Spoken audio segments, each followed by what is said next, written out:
Hard to believe we're already 8 weeks through the high school football season and only 3 more to go. I'm J.D. Vaughn, along with Jeff Birchfield, Andrew Smith, Brian Woodson.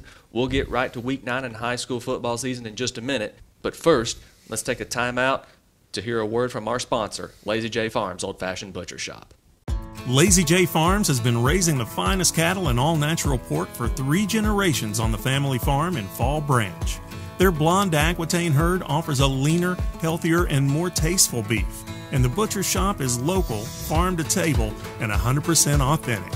This is the way your grandfather shopped for me, with steaks cut to order, quality assured, and ready to ship to your door. Open Thursday through Saturday on Bloomingdale Road in Kingsport. Come see us. Week 8 of the high school football season is in the books. And now Week 7, if you're in Southwest Virginia, that, of course, was the location of our Six Rivers Media Game of the Week last week.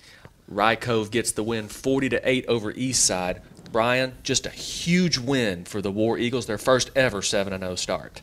Yeah, it was a closer game than the score indicates. It was 16-8 with 7 minutes to go, and then Eastside tried to do some things on 4th down and turned the ball over on downs, and Rye Cove kind of just wore them down with their size, and then they Carter Roach Hodge scored 3 touchdowns. One was the interception return that really put the nail in the coffin for them, and they played really. They just down the stretch, their size and their strength just took control, which is what you expect. And they did a nice job defensively. Also, Eastside's only touchdown was scored after a turnover, and Eastside had a freshman quarterback, and he had a rough night, obviously, against a team as a veteran as Rye Cove is, and then Landon Lane had his usual steady game. His touchdown in the third quarter, he was stopped at the line of scrimmage, everybody thought, but the only one who didn't think it was him. He kept turning, and he went all the way to the end zone. I mean, he got stopped, and it was probably 2-3 seconds, and they never blew the whistle. So Eastside kind of backed up, and next thing you know, he just kept going and went 46 yards for a touchdown. So pretty heads-up play, and that's the difference between a senior and a freshman who's still learning the game. But, yeah, they played real well, and they deserved to win. They needed a week off to heal up for the stretch run, too. Yeah. Gary Collier, I hear he's put a lot of emphasis on the weight room and stuff like that is why. Yeah. Yes, that's all right. Yeah. So a big win for the War Eagles. A big win for Science Hill on Thursday. It was a Thursday night game. Jeff, of course, was out of town in Holly Springs, Mississippi, but I got to see it for myself. Science Hill's 4 horsemen, a balanced effort from Anderson, Mathis, and Perry. Just unbelievable game, an unbelievable season by Science Hill's 4 horsemen so far, and Thursday was no different. Science Hill gets the win 49-14 over Morristown East. Just a big win for Science Hill, Jeff. Yeah, I mean, Aiden Perry, another great game for him. You know, I think 82 rushing yards, had the big 96-yard kickoff return for a touchdown. Then Ian Mathis is one of our 5-star players of the week. He actually had just 5 carries, but had 73 yards and 2 touchdowns on that. Baylor Necessary really didn't have to do a whole lot as far as offensively. He still led the toppers, you know, as far as their defense with 8 tackles. And then Cole Fleeman also had 8 tackles. And then the other of the 4 horsemen running back you're talking about, Malik Anderson, I think he also got on the scoreboard with a touchdown as well. But then Science Hill's balanced. I mean, it wasn't just all rushing. I know Spencer Taylor come out there and completed some big passes, so they're able to get, you know, good effort from him. Then we mentioned Necessary's tackles. He also stripped the ball for a fumble, and also, I mean, you know, good effort. A lot of players for Science Hill's really been stepping up this season. They get the week off before they take on Daniel Boone County rival here in the next Friday night. Yep. So just the Science Hill, this could set up a 1-game showdown with Dobyns-Bennett for the region championship, but we'll get to that later. Stay tuned. Andrew, the game you covered, Unicoi County gets the win at Volunteer, maybe a little closer than people thought, 41-27. Yeah, I mean, hats off to Volunteer for a very strong effort from them. Having to go to the backup quarterback, Keelan Relford, and he showed out for the Falcons on Friday night. 16-27 for 198 yards, 4 passing touchdowns, threw a pick as well, but also had 18 carries for 93 yards. Just a little bit of everything. And, you know, when we talked to Drew Rice after the game, head coach at Unicoi, he said, yeah, he was tough to stop. He was slippery. He made us have to be disciplined in our pass rush. There were times where we thought we may have had him, and he just kind of slipped out. So very strong effort from the backup quarterback at Volunteer. But We talk about Unicoi County. It feels like the conversation always starts with Colby Jones. No different this past Friday. We know him as a great passer, but my goodness, he was really able to showcase his running ability on Friday. 4 rushing touchdowns and 104 yards on the ground. Really just spearheaded that offense. Big sequence there late in the game. Fourth quarter, Unicoi County's up 2 scores. Volunteers driving down the field. Unicoi County gets a defensive stop on a 4th and long in the red zone. Turn it over. A couple plays later, Colby Jones, deep ball down the sideline, kind of ices the game, puts the Devils up 20. Volunteers still kept fighting. Credit to them. I feel like for them, they're winless, but they're better than their record shows right now. They're absolutely better than that 0 for record would show, and I would think they'll get at least 1 win, maybe more, here in the last couple weeks. Obviously not the easiest draw this week with Elizabethton, but they've got the talent and the belief that they can hang with teams, that they can pull an upset here or there. So keep your eye out for Volunteer. Not as easy as a win as you may think for an 0-6 team. Yeah. Speaking of hanging with teams, West Ridge obviously eliminated from playoff contention now, but the Wolves hung with Jefferson County despite being outsized on the line, with Jefferson County having Nick Moore and guys like that. But West Ridge stays in the game. Now, the problem is Jefferson County wide receiver Dakota Hahn set a school record, had 199 yards receiving on just 7 catches, no less. West Ridge could not keep up with him, and just Trey Frazier, he throws for nearly 300 yards, and Caleb Mabb, several big plays, a touchdown reception, and, of course, 92-yard kickoff return. West Ridge stays in it, but the Wolves eventually wear down. Jefferson County gets the win 48-34. West Ridge eliminated from playoff contention, unfortunately. So just a tough loss all around for the Wolves. Speaking of Elizabethton, Andrew, Rhett Slagle, holy cow, 21 of 21 for 284 yards, 4 touchdowns, a couple of rushing touchdowns as well, 70 yards. Zach Wallen leads the way in receiving yards. And, of course, Elizabethton gets the conference win at Northview Academy, 49-20. So a big win there for the Cyclones. Jeff, Tennessee High goes to David Crockett, gets the win 55-20.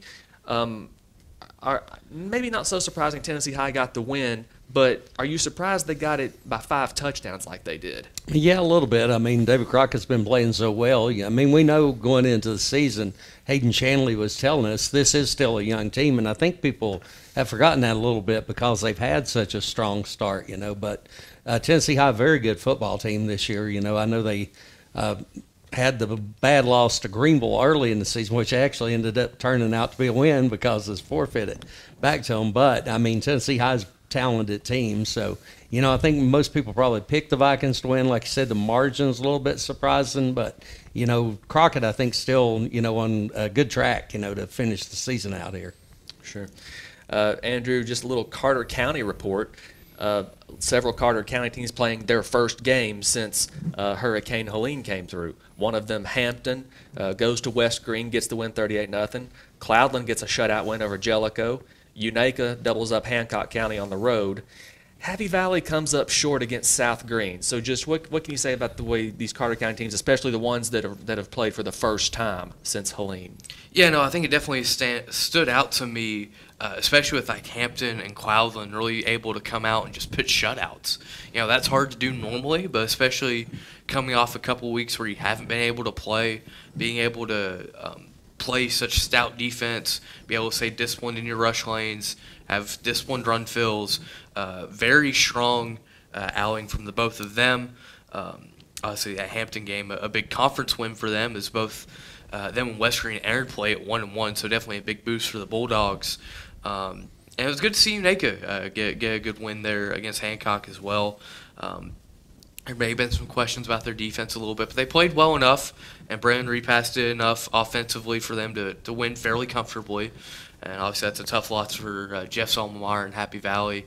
But, it's South Green's another good football team in 2A, so it's tough to see that winning streak go by the wayside for Happy Valley, but they're still in a pretty strong spot in the conference. Yep. Cloudland and Unaka, of course, with conference wins there as well. Cloudland now with 35 straight conference wins, a streak that began in the year of our Lord, 2015. Let that sink in for a minute. Brian, Twin Springs goes up against Castlewood. Maybe their youth shows a little bit, and they come up a little short, 20-6. So is that just maybe youth showing up there for Twin Springs a little bit, or is maybe Castlewood just a little better than we thought? What are your thoughts on that? I was a little surprised when I saw the score, but Castlewood has a new coach, and he's brought a new attitude, and they've struggled to win games at all here in the last few years. So I'm sure this was a big one for them. And Twin Springs is young, and Castlewood may just found the opportunity to finally get over the hump and get that win they've wanted so bad. Twin Springs played some pretty tough teams this year already, and it's tough to go in a place like Castlewood where, in recent years, Castlewood's been kind of struggling, and so you go in there and you think, well, this quote might be a win, but then Castlewood plays up and plays well, and they earned a win. They deserve to win it. The only problem for Twin Springs now is they have to go to Eastside and play Eastside, and they are coming off a loss, and they don't like losing twice in a row. But that's part of high school football, what happens. So. Yeah, and a little bit on Twin Springs. Talked to Coach Warner after the game Friday night. I mean, one thing with them, they're battling a lot of injuries right now, so that's another big factor. I think they're down to their fourth string quarterback right now. Wow. Man. So now say that for Twin Springs. They don't back down from anybody. Just look at their schedule. So that's a look around the area. Week 8 of the high school football season. We'll be right back talking about Week 9. But right now, let's hear a word from Lazy J Farms. The Lazy J Farms tailgate box offers great value all season long. Get 40 pounds of meat for only $116. That's 5 pounds of beef patties and 3 pounds of chicken breasts, 1 pound of thick cut bacon, 3 packs of premium beef hot dogs and 2 packs of Chicago dogs, and 4 pounds of thick cut pork chops, all for $116 at Lazy J Farms Butcher Shop in Kingsport. Visit us online at lazyjbeef.com. This week, Six Rivers Media Game of the Week for Week 9, William Blount. Don't judge them by their record because they're going to Dobyns-Bennett. If there's any team that's learned not to overlook William Blount, it's Dobyns-Bennett.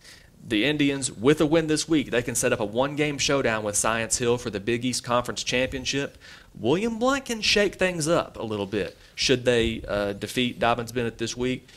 Science Hill already has defeated William Blount, but William Blount can put itself in position for a home playoff game should they win this week and Science Hill beat Dobyns-Bennett as well. So this week could be a potential trap game for Dobyns-Bennett. But Joey Christian and the Indians coming off a bye week, a little bit healthier than they were going into the Elizabethan game. And let's hear from Joey Christian. William Blount is a team that they're not scared of Dobyns-Bennett. I think historically they, have showed that. First of all, I think Coach Reeves does a great job down there. He really does. I thought he did a good job at Carnes years ago. They really, the way their offense and defense, and it's so unorthodox. So we can't, we told the kids this morning and told them last week and everything, we can't prepare you for everything they do. The things they do, so much stuff. Like we could watch film for the next 2 days, and I don't think we could show them everything that they've done, plus everything that they're going to do. It seems like they do a great job coming up with new wrinkles or new formations or new this or that or blitzes or whatever it is every week.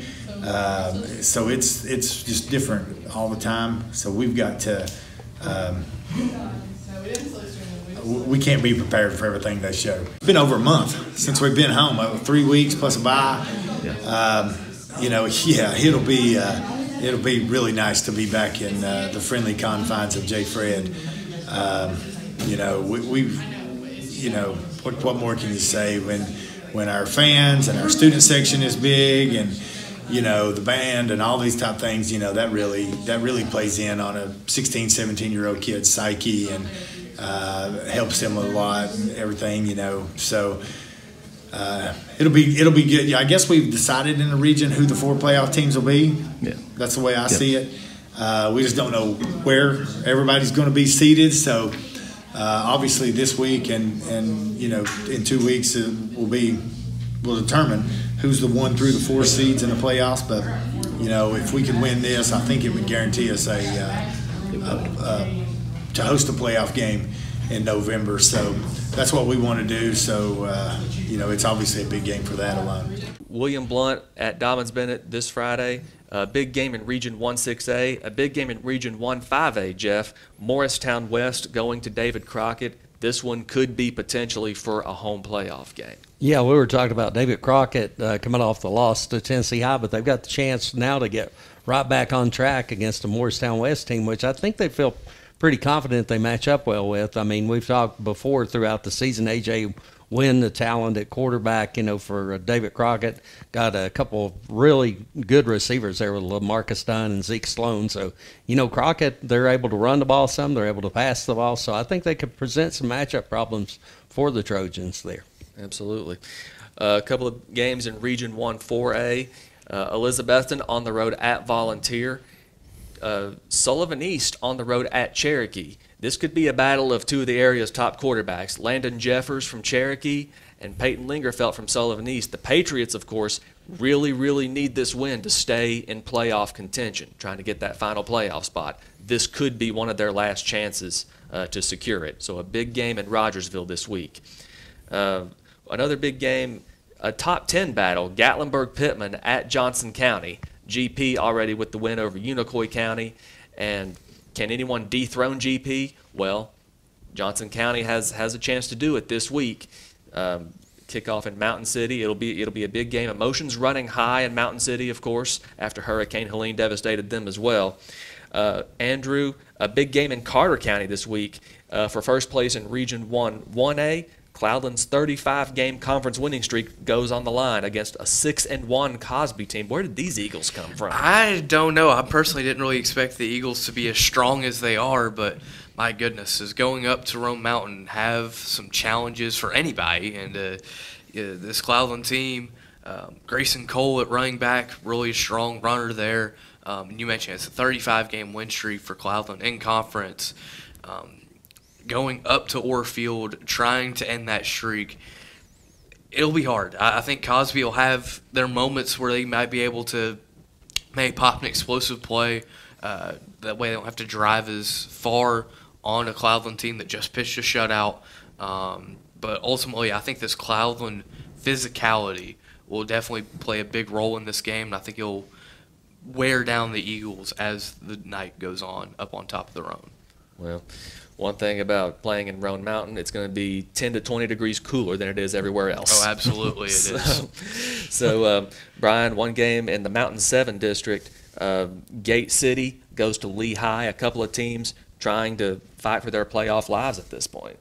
Yes, they are. Gate City had a week off to kind of prepare for the rest of the season and coming off a couple tough losses, so they should be ready to go. Lehigh has struggled, but they've got a new coach there who's trying to build things, and should be a tight game there up in Ben-Hur. It'll be cold there too, I'm sure, and it'll come down. It'll be close. I'd say come down to the final quarter. It should be a close game, and we'll see what happens. Both teams still have a shot at the playoffs, so they definitely need to get a win here, especially Gate City.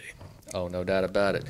Some other games around the region this week. West Green going to West Ridge for a non-conference game. Daniel Boot on the road at number 2 ranked Sevier County.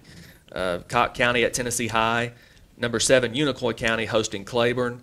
Happy Valley hosting Cumberland Gap. Unaka hosting North Green. Twin Springs on the road at Eastside. And then Monday, Hampton on the road at Unaka for their annual rivalry. So that's a look around the area for Week 9. Thank you once again for tuning in, and we'll see you next week. And thank you to Lazy J Farms.